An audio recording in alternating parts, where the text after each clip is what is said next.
السلام عليكم ورحمة الله تعالى وبركاته لما قيات يوتيوب aan salaamay casharkeena wuxuu ku saabsan yahay sidee username-keena standard user-ka ama gastiga si loo yaqaanaba aan ugu dhigi lahayn admin account kaasoo awood u leh inuu wuxuu rabo kusoo dhalingarsan karo asigona ka dalban adminka caadiga laakiin ogolaasho u heli doono laga dhigi karo sida adminka caadiga marka aan ku tuso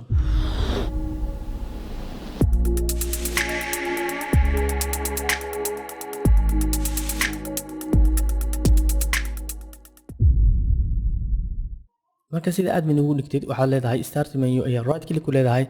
kadibna waxaad tagaysaa control panel ayaa tagaysaa kadibna waxaad tagaysaa user account ayaa tagaysaa kadibna user account ayaa mar labaad sii tagaysaa kadibna waxaad tagaysaa manage another account ayaa tagaysaa haddana waxaan ku jirnaa qaybta adminka ayaan ku jirnaa marka kii aan rabnaan ku dhufanaynaa kadibna change account type ayaa leedahay stand ayuu saaran yahay kadibna admin ayaa saaraysaa kaasna markaa saartid waxaad leedahay change ayaa leedahay hadda ogolaasho ayuu leeyahay